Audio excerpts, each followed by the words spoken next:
네, 우리는 시편을 1편에서 150편까지 있는 1권, 2권, 3권, 4권, 5권으로 나누어져 있는 것 가운데서 대부분 시편 23편을 좋아합니다. 여호와는 나의 목자시니 내게 부족함이 없으리로다.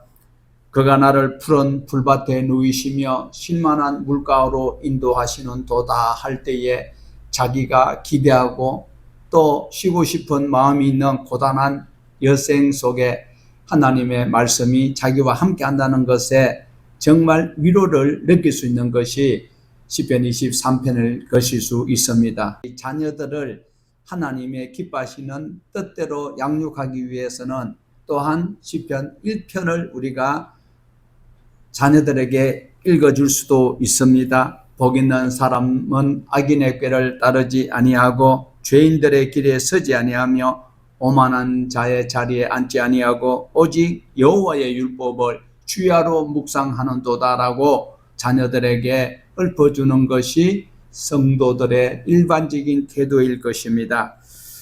우리 창조주 하나님, 우리를 사랑하시고 우리를 영원한 하나님의 권속으로 삼아주신 그 하나님을 기대하면서 부르는 이 시가 또한 시편 19편일 수도 있습니다. 시편 19편 1절에서 4절은 다윗의 시라고 표제가 붙어 있습니다. 우리 같이 한번 보실까요? 하늘이 하나님의 영광을 선포하고 궁창이 그의 손으로 하신 일을 나타내는도다.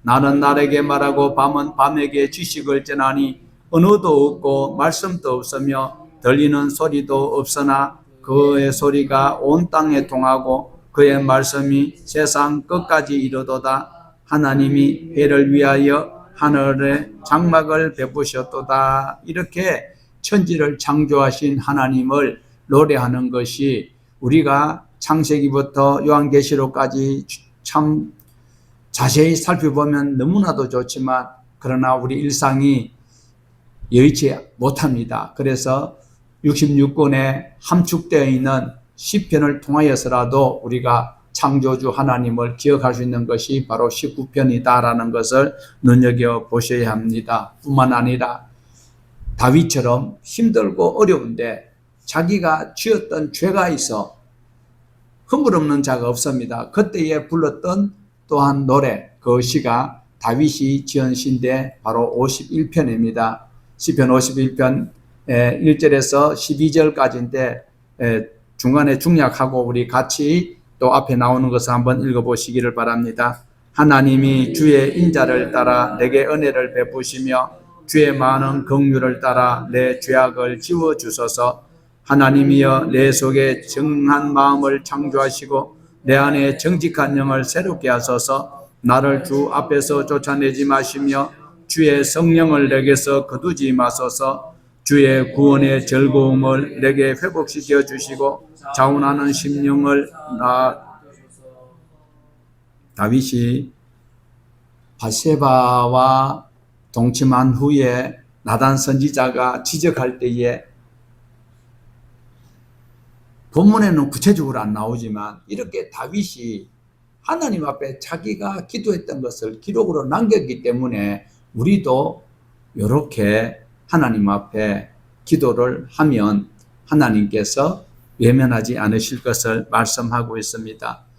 죄를 지었을 때, 자기가 불리할 때 하나님 앞에 도움을 청하는 그 기도의 시가 바로 51편이었다라는 겁니다. 또한 뿐만 아니라 주님의 그 은혜가 너무 감사할 때는 어떤 노래를 불렀을까요? 시편 136편 1절입니다. 여호와께 감사하라. 그는 선하시며 그 인자심이 영원함이로다라고 노래를 할 수 있습니다.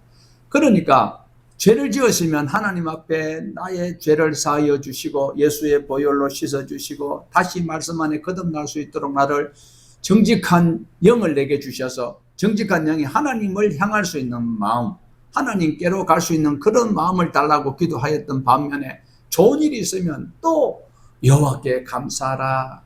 하나님은 선하시고 의로우시고 참되시고 영원하신 그 인자심이 노래를 할 수밖에 없다라는 것을 노래하고 있는 이 장면입니다. 150편 전체가 우리에게는 놀라운 은혜를 그리고 깨닫게 하는 교훈의 말씀이 있는 시지만 150편 중에서도 특별히 오늘 우리가 본문으로 보았던 110편은 정말 시편 중에 신학적 가치를 가지고 있는 매우 중요한 의미가 있습니다. 110편 1절에서 우리 한 번 더 보시면 좋겠습니다. 110편 1절에서 7절까지입니다. 여호와께서 내 주에게 말씀하시기를 내가 내 원수들로 내 발판이 되게 하시기까지 너는 내 오른쪽에 앉아 있으라 하셨도다. 여호와께서 시온에서부터 주의 권능의 귀를 보내시리니 주는 원수들 중에서 다스리소서. 주의 권능의 날에 주의 백성이 거룩한 옷을 입고 즐거이 헌신하니 새벽 이슬 같던 주의 청년들이 주께 나오는도다. 여호와는 맹세하고 변하지 아니하시리라. 이르시기를 너는 멜기세덱의 서열을 따라 영원한 제사장이라 하셨도다. 주의 오른쪽에 계신 주께서 그의 노래하시는 날에 왕들을 쳐서 깨뜨리실 것이라. 문나라를 심판하여 시체로 가득하게 하시고 여러 나라의 머리를 쳐서 깨뜨리시며 길가의 시냇물을 마심으로 그의 머리를 드시리로다.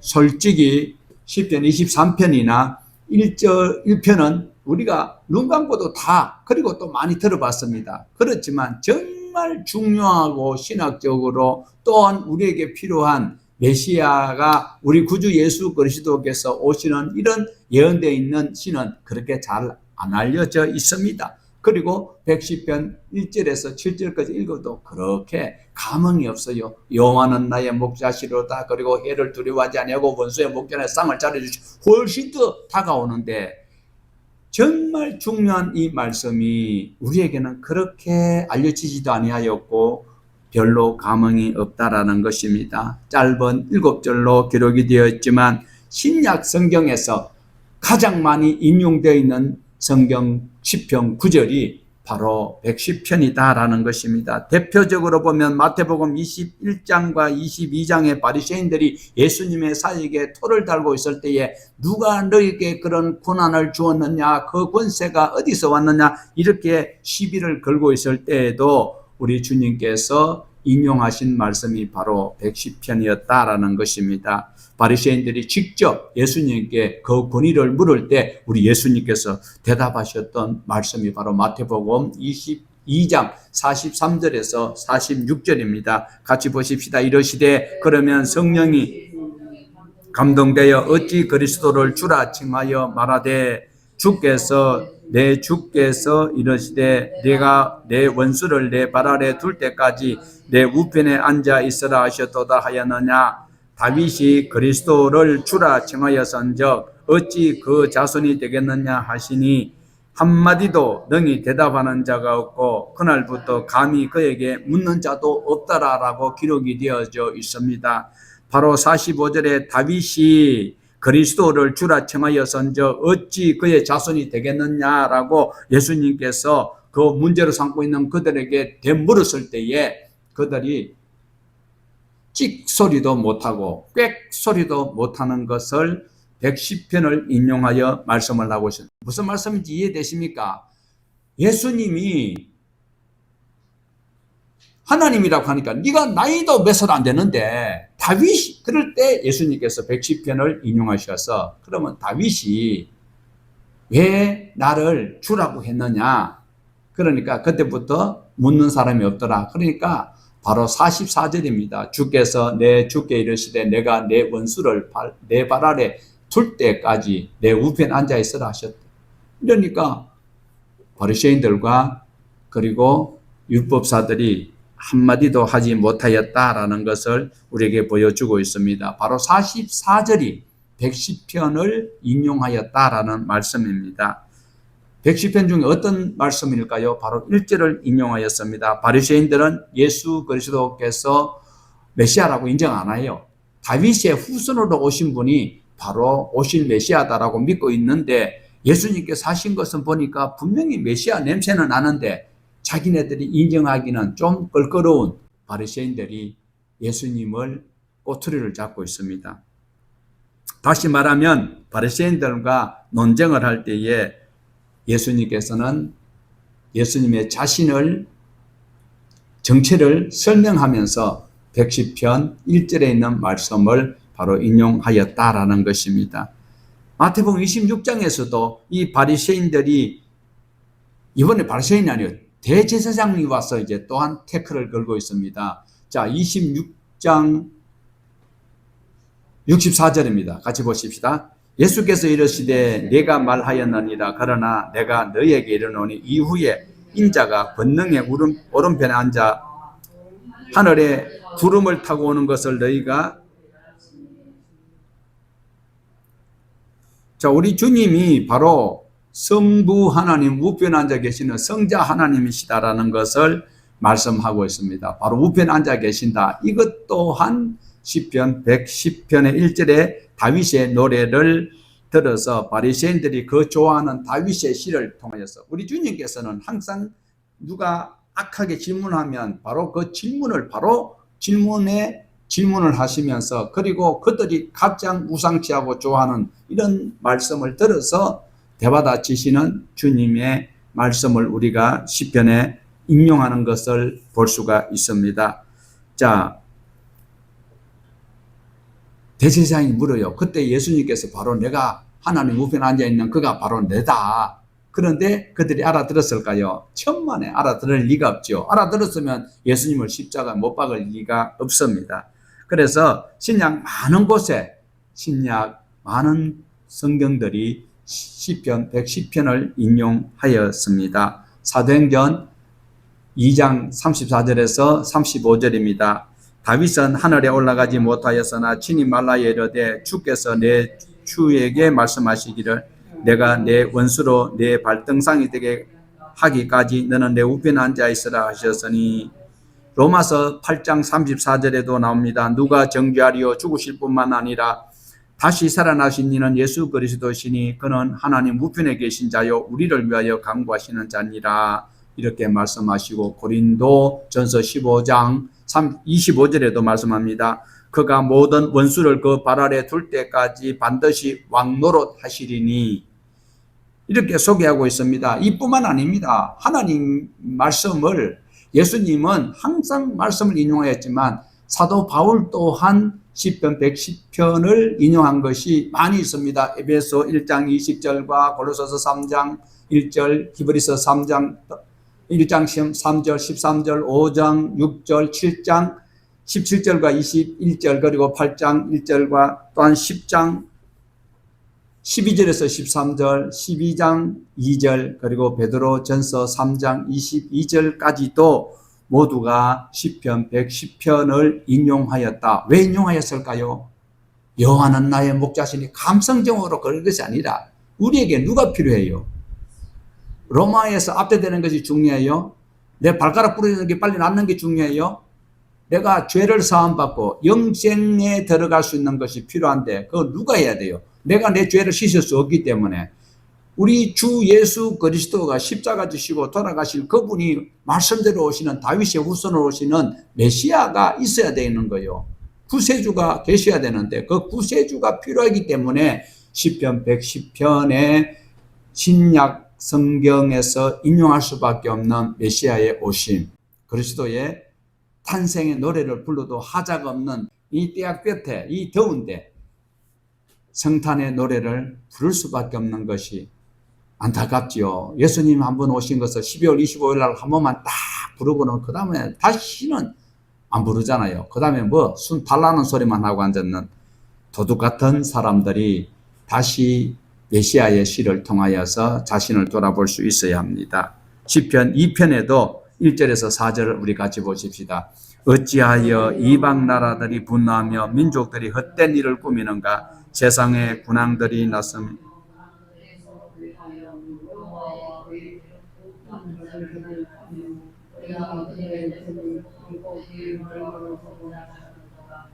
하늘에 계신 이가 웃으심이여 주께서 그들을 비웃으시리로다. 자, 이 말씀은 12절까지 계속 이어지는데요. 이 편에서도 여기서 중요한 것은 바로 메시아의 사역을 예언하고 있다. 성경을 읽을 때에 어떤 의도로 쓰여졌는가, 무슨 교훈을 나에게 주시는가, 꼭 아셔야 되는 거예요. 시편 2편의 1절에서 마지막 절 12편 12절까지 있는데 지금 우리가 4절까지 보았을 때 메시아의 사역에 대해서 우리 예수님이 오셔서 지금 구약에 예수님 안 오셨잖아요. 그런데 오실 메시아를 기대하고 또 약속대로 말씀대로 오신 분이 예수님이시기에 그 사역을 우리는 찾아볼 수 있어야 된다라는 겁니다. 89편에도 또 나오가 있습니다. 89편에도 보면 거부당하는 메시아, 슬퍼하는 노래를 부르고 있지만 110편은 바로 메시아의 승리를 말씀을 하고 있어요. 예, 그래서 성부 하나님 오른쪽에 계시는 분이 성자 하나님이신데 그 예수 그리스도께서 악한 왕들을 깨뜨리시고 어떻게 해요? 모든 원수들을 발 앞에 복종시킬 수 있는 분이 바로 하나님이시면서 둘째 위를 보장하시며 우리에게 소개하고 있는 성자 하나님 예수님이시다라는 것입니다. 자, 원수를 굴복시키고 항복시킬 그 노래가 110편 우리 1절인 것을 다시 한번 더 보십시다. 여호와께서 내 주에게 말씀하시기를 내가 내 원수들로 내 발판이 되게 하기까지 너를 내 오른쪽에 앉아 있어라 하셨도다. 여기 보는 것처럼 여호와께서 내 주에게 말씀하셨다. 여호와께서 내 주에게 지금 누가 말하고 있을까요? 여기서 중요합니다. 여호와께서 내 주에게 말씀하셨다. 지금 누군가에게 전달을 하고 있어요. 지금 누구에게 전달하고 있어요?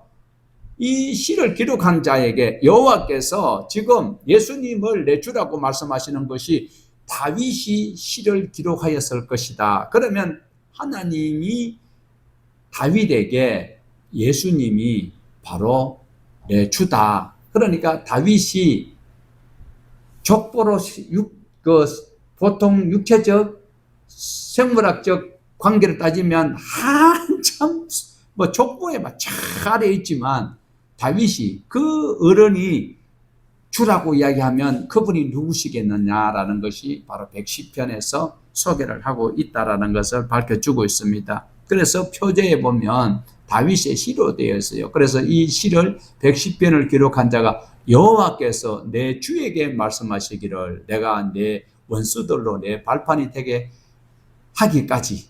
자, 이렇게 말씀하신 것은 다윗이 어른이 아니고 다윗이 주님이라고 표현했던 그 어른이 바로 예수 그리스도시다. 바로 내다 내. 예수님이 그렇게 말한 거. 제가 내다 하면 2단이 되지만 예수님이 지금 제사장들과 바리새인들과 다툼이 있을 때에 다툼이 아니고 그들이 시비 걸어왔지요. 그때에 참 무식한 것들아 너희들이 구약 성경을 그래 잘 알면서도 왜 그걸 모르느냐 이 말씀을 하고 있습니다. 그래서 여기 보면 시편이 몇 편까지 있다고 했어요? 1편에서 150편까지 있어요. 150편까지 있는데 우리가 1권, 2권, 3권, 4권, 5권으로 나누어져 있는 것을 우리가 살펴보았습니다. 자, 1권과 2권에서는 다윗의 언약이 완성되고 그리고 다윗의 후손을 통하여서 하나님의 나라가 번성할 뿐만 아니라 그리고 하나님의 나라가 완성되고 편안한 그런 하나님의 나라가 되기를 기대하는 노래가 1권과 2권에 72편까지 기록이 되어져 있었어요. 그런데 3권에 들어가면서는 의심이 생기는 거예요. 그렇게 하나님의 나라가 굳건하고 강건하고 편안하고 이렇게 될 것을 기대하고 있었는데 어떻게 됐어요? 그러지 못하는 현상이 일어나고 말았다라는 거예요. 그러니까 우리가 3권을 볼 때 73편부터는 이제 3권에 들어가는데 3권에 들어갈 때 그때 배경을 알아야 이해가 되는 것이지요. 그러니까 어떤 때였습니까? 하나님의 나라가 왕성하고 다윗의 언약이 완벽하게 이루어질 것을 기대를 했는데 이때는 어떻게 됐습니까? 나라가 몰락하고 예배가 중단되고 성전이 불타는 이런 시기에 이제는 메시아가 오실 수 있는 이런 것들이 전혀 희박하게 느껴지는 이 광경을 3편에서 기록하고 있다라는 거예요. 그래 그분들이 느끼는 것이 지금 어때요? 지금 어떻게 우리는 이 더위를 어떻게 느끼고 있어요? 이 더위를 느꼈을 때에 베드로 사도가 이야기했던 것처럼 이 땅의 체질이 불타 없어진다. 아이고 그러니까 이제 심판이 곧 다가오는 것이다. 말세가 다가오는가 보다. 우리 느끼고 있는 것처럼 당시에 3권의 배경을 보면 바벨론의 포로로 끌려가 있던 그들이 의심을 느끼는 거예요. 하나님의 나라가 정말 이루어질까? 지금 보니까 성전이 불타버렸고 나라는 없어져 버렸고 예배는 중단되었고, 그런데 하나님의 나라가 이루어질까라고 의심하고 있을 때에 이제 사건이 등장하잖아요. 무너질 것 같던 다윗의 언약이, 그리고 하나님의 약속이 흔들려는 보이는 거예요. 그런데 하나님의 약속은 절대로 말씀이 땅에 안 떨어져요. 그대로 집행이 되는 거예요. 그것을 바로 5권에서는 승리, 메시아의 승리를 노래하고 있어요. 하나님을 찬양하고 있는 거예요. 이것이 우리 시편 1편에서 150편까지를 우리는 5권을 나누어서 오늘 시편 이 두꺼운 것을 마무리하려고 하는 것이거든요. 뭐 이 있습니까? 더 하자면 더 할 수 있어요. 한 권씩 하면 150분 하면요 1년에 52주밖에 안 되거든요. 얼마든지 할 수 있어요. 그러나 우리가 하나님의 말씀이, 자 1권에서 2권은 하나님의 언약, 다윗의 언약이 한국이 이루어지는 것, 그런데 3권에서는 이것이 의심이 되었고 4권에서는 흔들려서 무너지는 것 같았는데 결국은 하나님 말씀이 흔들리기는 했지만 없어지지 아니하고 다시 새 힘을 얻어서 회복하는 이 150편의 메시아의 승리를 노래 부르고 있는 이 말씀을 우리는 바로 메시아가 오시고 예수 그리스도가 오신다라는 이 말씀 안에서 감사를 하여야 할 것입니다. 하나님께서는 약속을 하셨고 하나님께서는 말씀을 그대로 집행을 하시는데, 우리 하나님이요 혼자서 다 하시면 어떻게 될까? 우리는 오해를 많이 하고 있어요. 하나님은 전지전능하셔서 하나님께서는 모든 것을 다 하실 수 있다고 여기고 있지만 안 그래요. 하나님은, 성부 하나님은 성자 하나님을 통하여서 지옥 가야 될 저와 여러분을 살리시기 위해서 예수 그리스도를 보내주셨어요. 그래서 예수 그리스도를 구주로 믿는다면, 여러분이 예수 그리스도를 구주로 믿는다면 창세기부터 요한계시록까지 하나님의 말씀을 마음에 두고 그 말씀을 따라 살아가는 그 모든 삶을 통하여서 하나님께서는 다윗의 왕국 그리고 메시아가 승리하기까지 이 일들을 이루어 가시기를 원하고 계시는 거예요. 하나님 혼자서 다 하시는 게 아니에요. 결국은 우리가 4절을 110편 4절을 우리 같이 한번 보십시다. 여호와는 맹세하고 변하지 아니하시리라. 이러시기를 너는 멜기세덱의 서열을 따라 영원한 제사장이라. 하나님은 맹세하고 하나님이 맹세하신 것, 하나님이 맹세 안 해도 하나님 하신 말씀은 변함이 없어 그대로 이루어진다라는 거예요.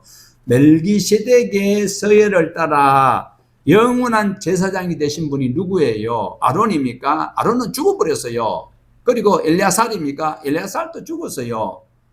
그런데 영원한 대제사장이신 예수 그리스도께서 통치하시고 이루실 것이다라고 말씀을 하고 있습니다. 다윗의 왕권으로만 제사장 나라가 지탱되는 것이 아니라 죄사함, 다윗의 왕권을 가지고는 나라가 하나는 될 수 있지만 나라가 통일된다고 행복할 수 있어요? 죄를 가지고는 하나님의 나라에 갈 수가 없어요. 그래서 다윗의 왕권으로만 통일이 되는 것은 누릴 수 있을 수도 있어도 죄사함이 불가능하기 때문에 영원한 대제사장이신 우리 구주 예수 그리스도 메시아께서 오셔야만이 가능하다라는 거예요. 예수 그리스도를 통해서 이루시는 구원의 계획하심이 바로 다윗의 언약을 완성하실 뿐만 아니라 영원한 하나님의 나라를 우리 구주 예수 그리스도를 통하여 이루어 주신다. 자, 죄를 우리 없애 주셨어요. 예수님이 오셔서. 그러면 죄를 없이 하여 주셔서 하나님께서는 이제 내 백성이 다 죄 용서함 받아서 기쁘다. 그래서 모두가 할렐루야만 하고 있는 것이 아니라 하나님께서 이루시고자 하는 목적이 있어요. 대한민국에 지금 5천 한 400만 명 된다고 하는데 예수님을 아는 분이 몇 분 될까요? 국회의원들 중에서도 교회 다니는 사람이 있을지 몰라도 예수 믿는 사람들이 극히 드물어요. 그러니까 하나님께서는 메시아를 통하여서 다윗의 언약을 이루시면서 그리고 죄를 없이 할 수 있는 예수 그리스도까지 보내주셨어요. 다윗이 있는 동안에는요, 그 나라가 통일왕국돼서 편안했어요. 다른 나라에서 막 조공을 바치고 편안한 삶을 살았어. 그런데 죄가 늘 있어. 그런데 예수님이 오심으로 죄가 없어졌어요. 죄가 없어졌는데, 그러나 모두가 다 하나님을 경배하는 것이 아니기 때문에 자발적으로 하나님 앞에 찾아 나오기를 원하는 그 심정을 모르는 사람들이 많았어. 그 하나님을 바로 알리는 일들을 이 자리에 계신 저와 여러분을 통하여서 하기를 원하신다. 하나님이 직접 하실 수도 있지만 하나님은 직접 안 하셔요. 구원받은 백성을 통하여서 하나님의 나라를 완성시키시기를 원하신다라는 것입니다. 예를 들어서 이 예배 시간에 지금 무슨 소리가 나요? 너희들에게 내가 복을 줄 것이다. 그리고 빨리 바깥으로 나오너라. 하나님 직접 말씀하셨다고. 진짜로. 자, 하나님이 직접 말씀하시는데 내가 너희들에게 복을 줄 것이니라 라라라라 이러면 여러분이 그 말씀을 알아들을 수 있어요. 귀신 소리인가? 이거 뭔가 합선되었나? 이렇게 얘기할 수 있잖아요. 하나님께서는 사람을 통하여서 사람의 언어로 같은 동족에게는 같은 말을 할 수 있는, 그래서 우리 선교사님들이 선교지에 가면 그 나라 언어를 배운다고 고생을 많이 하셔요. 그리고 그 나라 언어를 통해서 하는 거지. 한국 선교사님이 지금 네팔에 우리 강인한 선교사님 가가지고 한국말로 막 복음 전가하면 사도행전에 딱 한 분이 있었어. 근데 지금 그거 가지고 한국말로 막 예수 그리스도를 믿어야 너희들 지옥 간다 이러면 그들은 무슨 소리인지 못 알아들어요.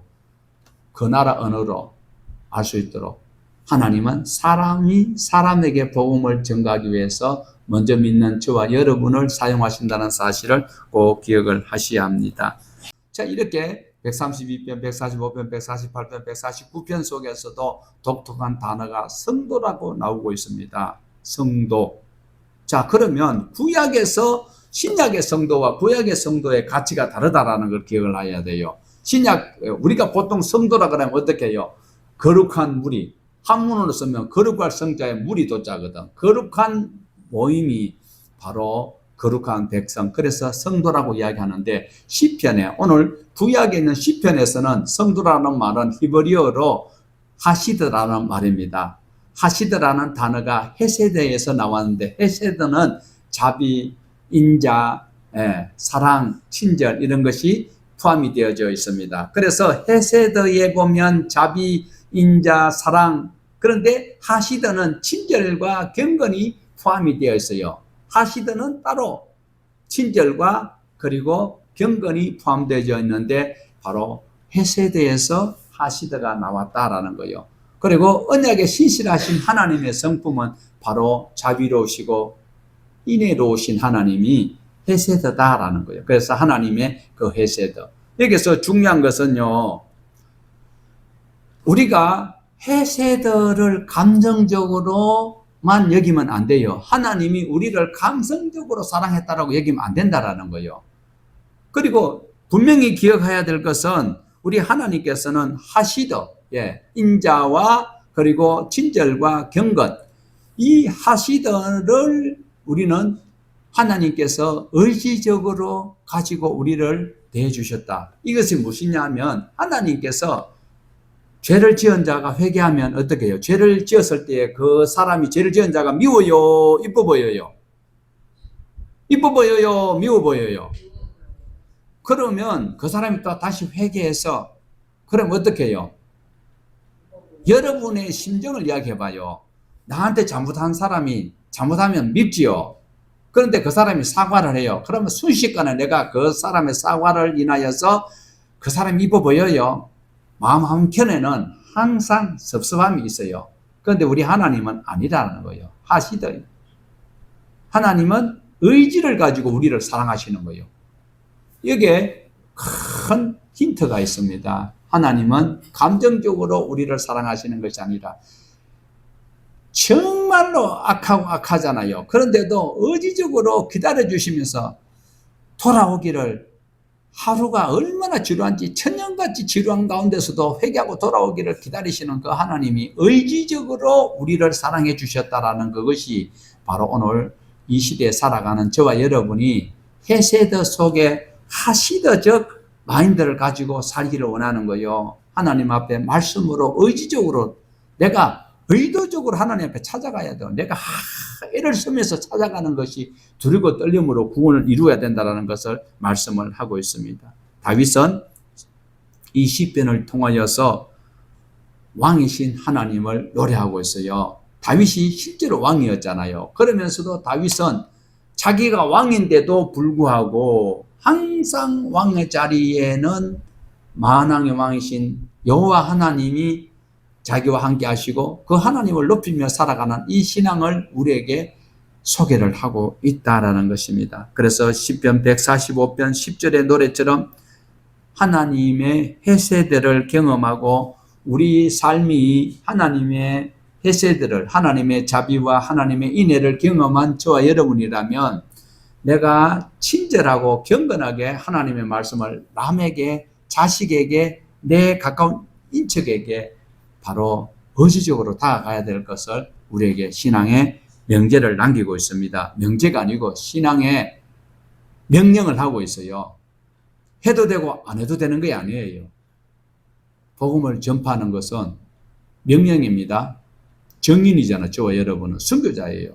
그러니까 내 자식이 지옥으로 떠내려가고 있는데 가만 보고 있을 비름 못 넘 떠내려가니까 우리 오늘 막 삼겹살 파티나자 그런 부모 있어요? 없어요. 그러므로 내가 하나님의 헤세드를 경험했다면 나는 하시도록 하나님 앞에 다가가야 되고 다른 하나님의 사람을 찾아내는 그 일에 함께 해야 된다는 것을 말씀하고 있어요. 다윗이 그것을 바랬어요. 그 바랐던 것이 2000년 뒤에 오늘 우리에게 오신 예수 그리스도가 이렇게 우리에게 말씀을 소망 가운데 살아갈 수 있도록 해주시는 것입니다. 저와 여러분이 제사장입니까? 안 제사장입니까? 같이 읽어보십시다. 그러나 너희는 택하신 족속이요 왕같은 제사장들이요 거룩한 나라요 그의 소유된 백성이니 이는 너희를 어두운 데서 불러내어 그의 기이한 빛에 들어가게 하신 이의 아름다운 덕을 어떻게요? 기이한 빛에 들어가게 하신 이가 누굴까요? 예수님, 성령님, 성부 하나님. 그 아름다운 덕을 어떻게 하라고요? 그러도록 우리는 왕같은 제사장으로 삼아 주셨어요. 자, 우리는 정말 왕같은 제사장입니다. 그래서 다윗은 왕같은, 자기는 왕이지만 하나님을 항상 인정하면서 헤세드의 삶을 하시도록 바뀌어가는 이 신앙을 우리에게도 살기를 원하고 있습니다. 자, 보세요. 하나님께서 하신 일은요, 틀림없이 집행하십니다. 자, 우리 2년 전만 해도 어떠세요? 코로나 때문에 이제 교회가 망할 줄 알았어요. 그런데 안 망해요. 가짜들은 다 떨어져 나가요. 키질 하면요, 처음에 막 한 대 빡떡 그 키에 담아가지고 이래 까불면 어떻게 돼요?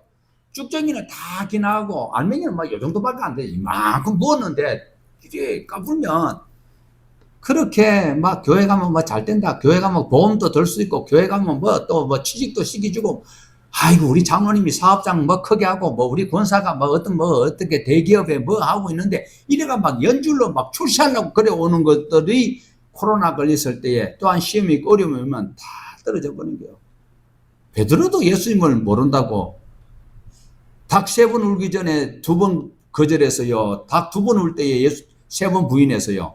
1번 베드로가 닭 2번 울 때에 3번 부인했다. 2번 닭 3번 울 때에 베드로가 2번 예수님을 저주했다. 몇 번? 이것도 헷갈리잖아. 봐봐. 신앙으로 하시더의 삶을 살 수 있는 저와 여러분 되기를 주님의 이름으로 축복합니다.